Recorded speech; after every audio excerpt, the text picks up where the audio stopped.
Hi, Tana Marshall here with your Feel Good Friday message. And today I want to talk to you about one of the philosophies of my favorite law of attraction teacher, Abraham-Hicks. And this is something they've been teaching for a while and something that I've been paying a little bit more attention to recently. The fact that we can be happy, healthy, and then dead.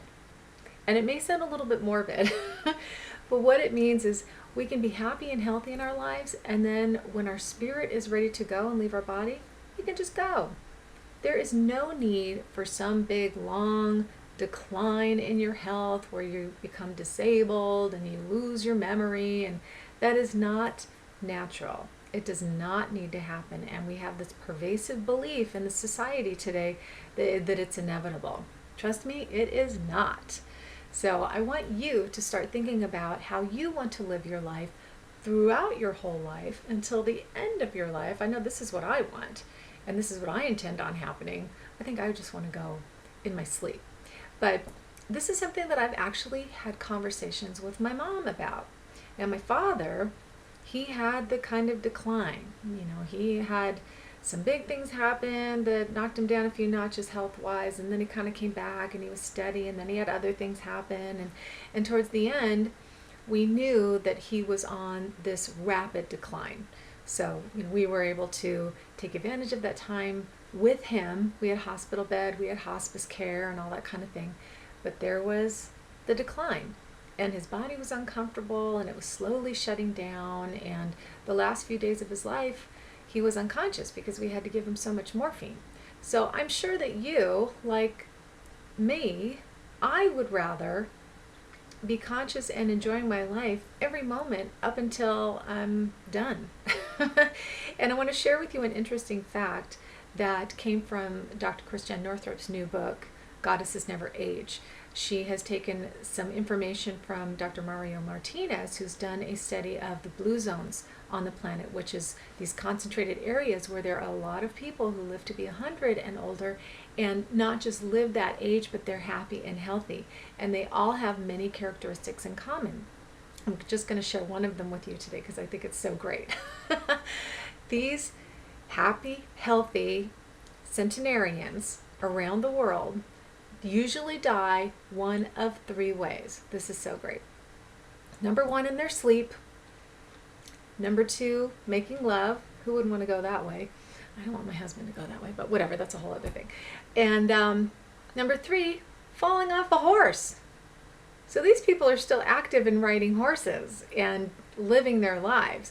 It's really, I'll probably do another video on all of the characteristics of the centenarians because I think it's really fascinating, and it's something that we can all take with us throughout our lives to live a fuller life till the end. But I just loved this fact that they're dying in ways that they're very peaceful, they're having fun one way or another, and there was no decline that determined when they were going to die. And so I have talked to my mom about this because I want to set the intention within myself for my life, but I want to help her set the intention that this is how she can go when she's ready.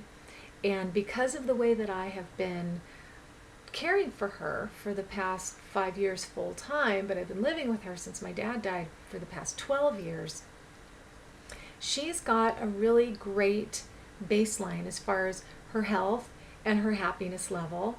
And I'm really hoping that that takes her forward to when she decides she's done.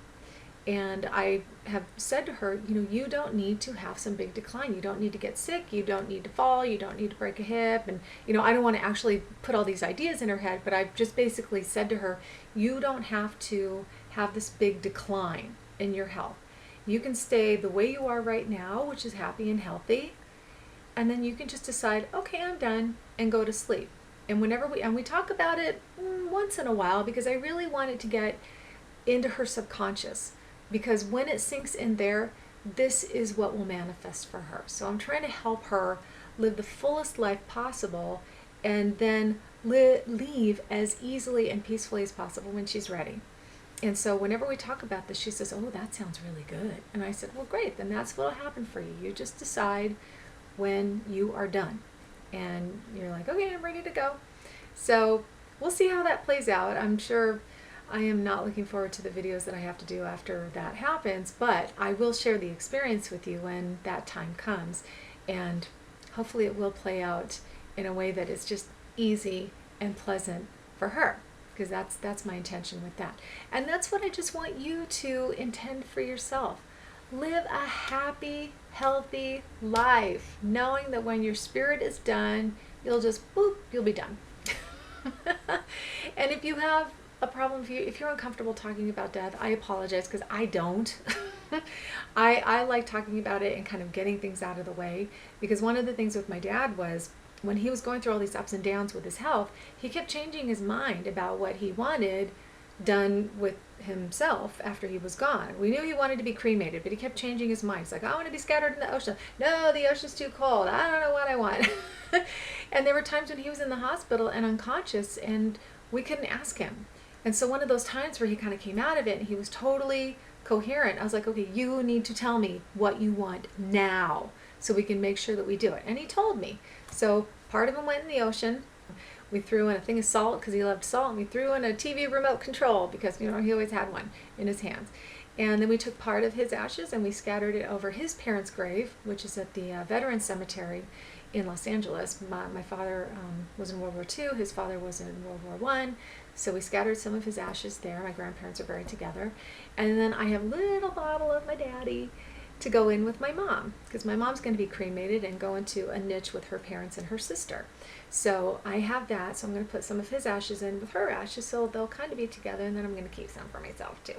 So I found out what he wanted. We were able to honor it. My mom's stuff is all taken care of, so thank you, Mom. We don't have to deal with any of that. I just have to make a phone call and I can just deal with my emotions. So you can live happy, healthy until you're dead. So just think about that, mull it over, and if it sounds good to you, decide that that's what you want, and most likely that will be your experience. And that's what I wish for you. It's what I wish for me. It's what I wish for Mom. If you would like these videos delivered straight to your inbox every Friday, jump over to my website, TanaMarshall.com, and join the mailing list. And with that, I just want to wish you a great weekend. Go have a happy, healthy weekend. We'll just focus on those two right now. Happy, healthy weekend. And just know that the other stuff is possible the way you want it to happen too. So with that, have a great weekend. See you next time.